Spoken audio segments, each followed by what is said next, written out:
তো বন্ধুরা এই যে এই মালটা আজকে কাটাবো, দাও আরো হাঁস রয়েছে 5টা 6টা ডিম পাটা নিয়ে হাঁস, তার ভিতরে একটা এই যে আজকে কাটাবে, আর এগুলো রয়েছে ভিতরে অনেকগুলো আছে।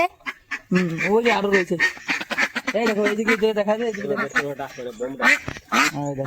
সব আরো হাঁস রয়েছে। লুক হচ্ছে।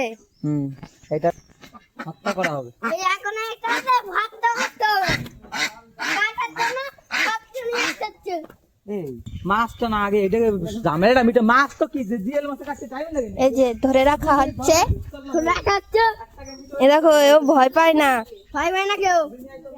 চল চল নিয়ে চল।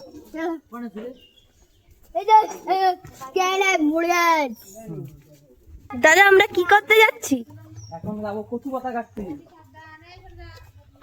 এই যে ছাগলও আছে।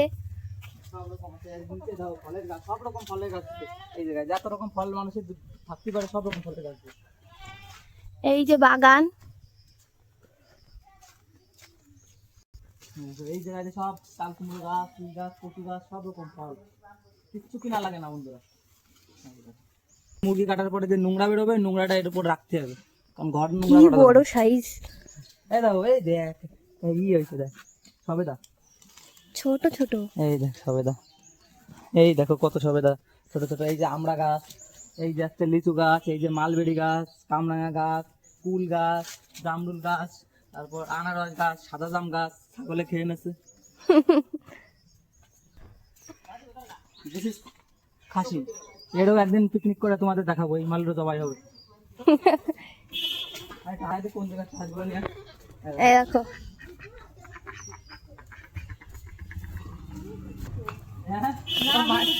জল খাওয়াবি না, আজকে কি জল খাওয়াবো, ওই এমনি ডাল দিই।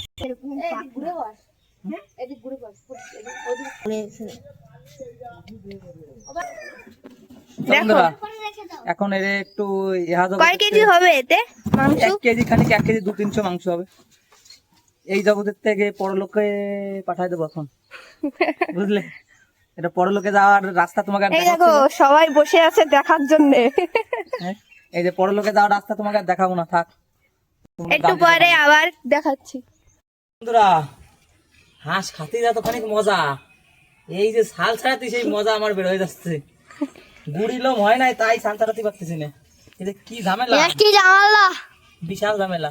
জামালা খাতি তো সেই মজা পাই, কিন্তু লাস্টে এই যে ছাল তুলতে কি করবো, এর কোনো টিপস এন্ড ট্রিক্স থাকলে একটু বলে দিও তো কমেন্টে।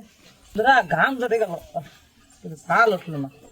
আবার একটু মাঝে মাঝে একটু সুন্দর হাওয়া চলছে, মাঝে মাঝে একটু সুন্দর একটা হাওয়া হচ্ছে, বসা হচ্ছে না।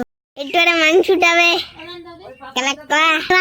আদারে কষ্ট করে ছাগল কাটছে টালা আসছে তোমারা হাত হাত লাগিয়ে বন্ধুরা মেদিনী কাল কেন কি জানি করে রান্নার চ্যানেল মামি, হ্যাঁ তুমি যা রাঁধতে পারো, রান্নার চ্যানেল খুলতে পারো।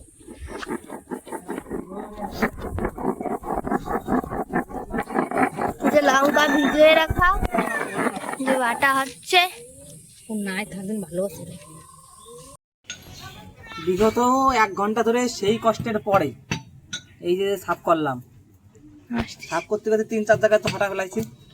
আরে বাবারে রক্ত পড়তেছে, কোনো সমস্যা নাই বন্ধুরা। এখন এর ম্যারিনেট করা হবে। ম্যারিনেট করা হবে কি জানো? অ্যান্টিবায়োটিক দিয়ে। একটু লবণ, এটা হলুদ, এই ম্যারিনেট করে আমরা পুরাবো। হলুদ দিয়ে অ্যান্টিবায়োটিক থাকে, এতে আছে। আরে তেল হয়েছে তাই তো, পুরো একদম রসালো থল থলে তেল। এই তেল আর এই হাঁস না খেলে জীবনে খাইছো কি? জীবন পুরো বৃথা। যদি এরকম হাঁস লাগে ফোন করে দেবা, দাম বেশি নেবো কিন্তু দিয়ে দেবো। পুরো একদম বেশি হয়, ডিম পাড়া নিয়ে হাঁস। এটা টেস্ট লাগবে, এই টেস্টের দ্বারা যে কোনো হাঁসের টেস্ট পুরো একদম ফিকা। দেখো তেল দিয়েছে, থল থল করছে। পুরো এখন পুরো আয় আসি, তারপর বন্ধুরা পুরানি হচ্ছে। এখন হাঁসটা পুরাচ্ছে, কারণ হাঁসে কি করে গুড়ি লোম থাকে অনেক, ডানা বানা সব বাদ দিয়ে দেবো। এত গুড়ি লোম আর ফেলাই করা যাচ্ছে না, গুড়ি লোম থাকে। আর যদি কোনো জীবাণু থাকে, হলুদই তো অ্যান্টিবায়োটিক, যার জন্য হলুদ দিলে কি হবে, সেই জীবাণুগুলো মারা যাবে। কারণ আগুন আর হলুদ দুটোর কম্বো বেস্ট কম্বো। সাউথ ইন্ডিয়ানে যত খাবার রান্না করে ওরা সব কাঁচা হলুদ বাটে দেয়। তা কাঁচা হলুদ তো অ্যাভেলেবেল নাই আমাদের কাছে, সেই জন্য আমরা হোমমেড যে আলাদা শব্দ হচ্ছে কি সে দাও পুরো সুন্দর করে এখানে পুরাই নিতে হবে। ঠিক আছে, পুরানির সাথে যা গন্ধ রয়েছে মনে হচ্ছে এটা তেলে ভাসতেছে কোনো একটা ভালো জিনিস। আহা, তেল তেল হয়ে গেছে।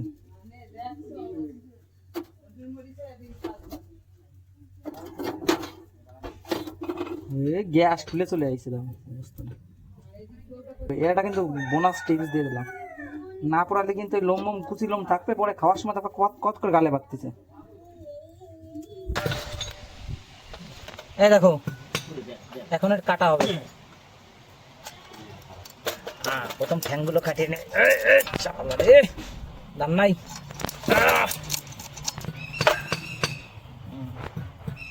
এবারে দাও তেল, তেল দেখো কেমন তেল বেরোয়। দাও ডিম দাও, দাও দেখিছো ডিম, দেখিছো সেই পুরো একদম থল থলে ডিম। আর শালার বন্ধুরা কত সুন্দর ডিম দেখছো। দেখো লাল লাল ঝাল ঝাল ডিম। আর এই ডিম ভাজে খাতে কি টেস্ট লাগবে জানো, এতে পুরো কোনটা কুসুম, এটা এখন হয়ে পারে না। আর হাঁস খাতে গেলে এরকম ডিম পাড়া নিয়ে আসি খাতে হয়। এই দাও বন্ধুরা ডিমের নাড়ি, আর এই দাও আস্ত ডিম। এই দাও ডিম। বাবা রে, এটা কালকেই আজকে মনে পাড়া এত।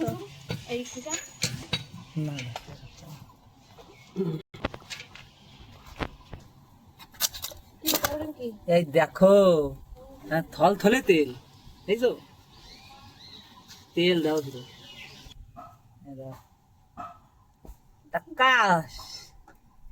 পুরো একদম থল থলে ডিম। দেখছো এটা হচ্ছে গৌরবের জন্য।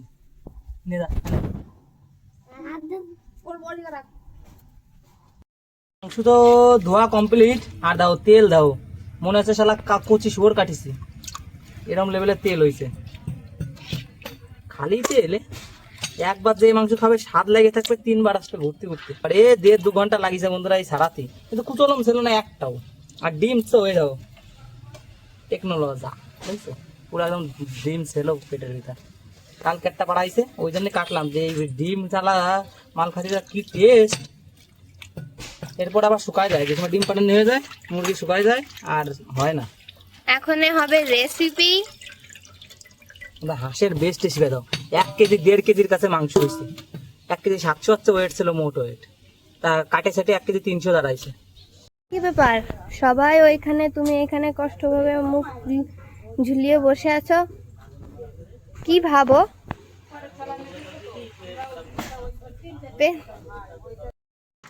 বন্ধুরা এখন রান্না হবে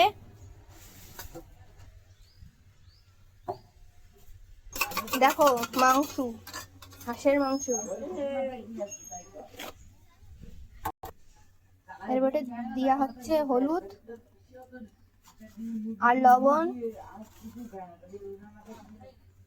পেঁয়াজ দেওয়া হচ্ছে, লঙ্কা বাটা দেওয়া হলো, জিরে বাটা দেওয়া হচ্ছে,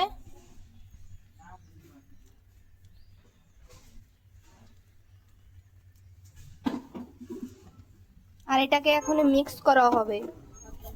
আর একটু এতে দই দিয়ে দেওয়া হবে। দেখো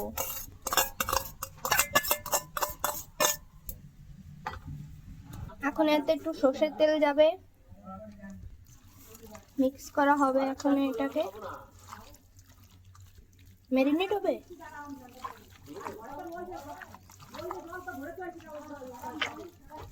এই যে বন্ধুরা শুকনো মশলা যা যা আছে সেগুলো দেওয়া হবে প্রথমে।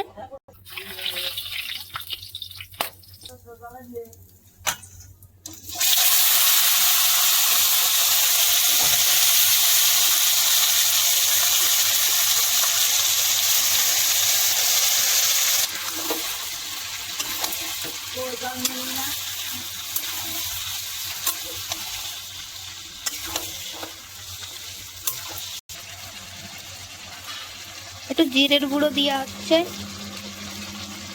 আর একটু শুকনো লঙ্কার গুঁড়ি,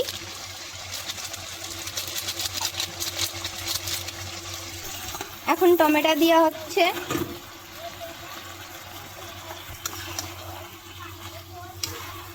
এই যে তেল তেল গলেছে, জল কিন্তু দেওয়া হয়নি।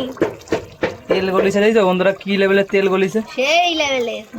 আর পুরো একদম সে দেখো, ওরে বাবারে, জল টল দেওয়া হয় নাই কিন্তু, পুরো একদম তেলটা দেখো। তারপরেও সেই লাগছে আরে দেখলি কিন্তু জিভে জল আসার মতন একটা একদম। নাও, জল আসতেছে, জল আসলে গিলে নাও, সমস্যা নাই। একদম কষানি 20 মিনিট ধরে কষানি হচ্ছে, এখন আবার ঢাকে দিতে হবে, এখনো কিন্তু কষানি হয় নাই। এই পুরো তেল ছেড়েছে প্রপার, পুরো জল শুকায় যাবে কষাতে কষাতে, তারপরে আবার আবার ঢাকে দিই।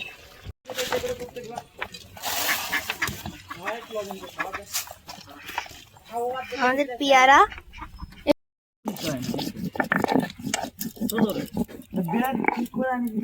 দেখো বন্ধুরা, কে এসেছে দেখো, একটু টুক টুক টুক টুক।